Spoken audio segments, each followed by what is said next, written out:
अक्सर माँ बाप को एक शिकायत रहती है कि हमारे बच्चे पढ़ते नहीं हैं और एग्जामिनेशंस में अच्छे रिजल्ट्स नहीं लेकर आते। देखिए, समय आ चुका है फाइनल एग्जामिनेशन का और आपके मन में यह है कि हमारे बच्चे पढ़ नहीं रहे हैं। यहाँ जरूरी बात यह है कि पढ़ना एक स्थान पर है और दूसरा बात यह है कि जो पढ़ा हुआ है वो याद भी रहना चाहिए। या आप कोई ऐसी कंपटीशन में अपीयर होने जा रहे हैं जहां पर आपको यह लग रहा है कि मैं पढ़ाई तो बहुत कर रहा हूं, याद नहीं हो पा रहा, या जब भी पढ़ने लगता हूं नींद आ जाती है। देखिए, कुछ मैं टिप्स देने जा रहा हूं और कुछ मैं ज्योतिषीय उपाय दूंगा। ये सब मिक्स में मैं आपको बताने जा रहा हूं। इन सभी का पालन करना है। पहली बात तो यह है कि सुबह जल्दी, जितनी जल्दी हो सके, वो सबसे सही समय होता है पढ़ने के लिए, क्योंकि रात की नींद के बाद में जब हम पढ़ाई करते हैं तब हमारा माइंड एकदम फ्रेश होता है। सूर्य नमस्कार जरूर करना चाहिए। अगर यदि आपको नहीं आता है तो सीख लीजिए किसी से। नेट पे भी अवेलेबल है कि सूर्य नमस्कार किस तरह से करना चाहिए। यह हमारी बॉडी को खोल देता है, हमारे दिमाग को खोल देता है और हमें एक पॉजिटिविटी प्रदान करता है।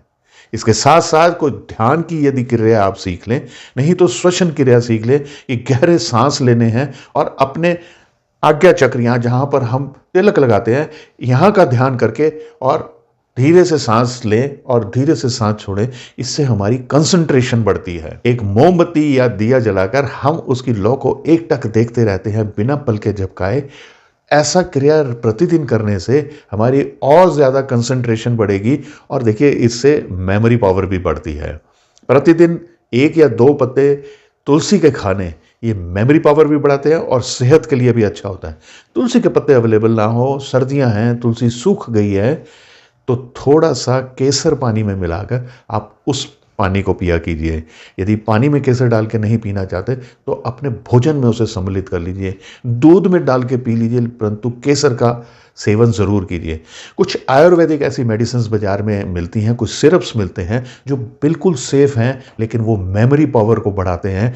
इनका जरूर सेवन करना चाहिए। बेहतर होगा किसी चिकित्सक से पूछ लीजिए, आयुर्वेद आचार्य से, कि कौन सा आपको ज्यादा सूटेबल रहेगा। जब भी पढ़ने बैठे आपका फेस, आपका मुख या तो उत्तर दिशा में होना चाहिए या पूर्व में या उत्तर पूर्व, सबसे बढ़िया जिसे ईशान कोण कहते हैं। अपनी टेबल को बिल्कुल साफ सुथरा रखिए जहां पर बैठकर आप पढ़ते हैं या जिस स्थान पर आप पढ़ते हैं। कोशिश कीजिए कि जो सब्जेक्ट आप पढ़ रहे हैं उसके अतिरिक्त कोई और सब्जेक्ट की बुक वहां पर या कॉपी नहीं होनी चाहिए। एक पेपर के ऊपर, व्हाइट पेपर या येलो पेपर के ऊपर आप गायत्री मंत्र लिख लीजिए लाल रंग के पेन से, यानी लाल रंग की इंक से लिखना है आपने, और वो वहां पर टेबल पे हमेशा पड़ा हुआ होना चाहिए। एक माँ सरस्वती की फोटोज होनी चाहिए और गणपति जी या माँ सरस्वती का ध्यान करके पहले उनको नमस्कार करके फिर अपनी पढ़ाई शुरू करनी चाहिए। लगातार कई घंटे पढ़ने से बेहतर यह है कि 1 घंटे पढ़ाई करने के बाद में कुछ देर का ब्रेक ले लें, चाहे आपके पेपर्स कितने ही करीब क्यों ना हो। इससे माइंड भी रिफ्रेश होता है और दूसरी बात यह है कि आप थकते नहीं हो और नींद नहीं आती। आप अपने जीवन में क्या बनना चाहते हो, किस लिए आप पढ़ाई कर रहे हो, क्या आपकी लाइफ का टारगेट है, इसे जरूर लिखकर अपनी टेबल पर रखें या सामने दीवार पे चिपका दें, जो हमेशा आपको नजर आता रहे।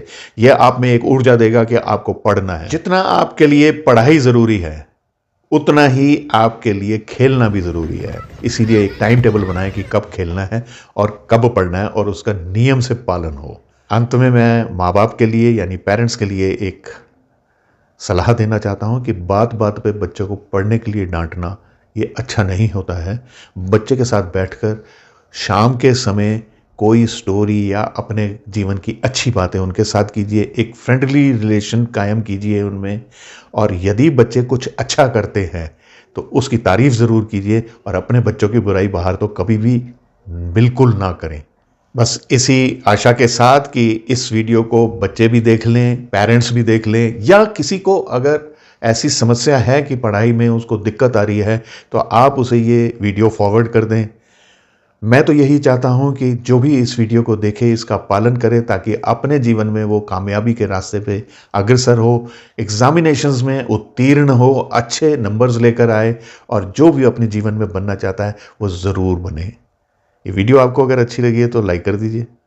कोई प्रॉब्लम अगर आप ऐसे फील कर रहे हैं कि ये सब कुछ होने के बावजूद भी कुछ दिक्कत आ रही है, कोई और समस्या भी है, तो आप अपनी कुंडली का विश्लेषण मुझसे करवा सकते हैं। बड़े नॉमिनल सी फी लेता हूं मैं उसके लिए, और अगर आप मुझे कुछ कमेंट्स करना चाहते हैं, कुछ पूछना चाहते हैं, तो ज़रूर कीजिए, मैं खुद रिप्लाई करता हूँ।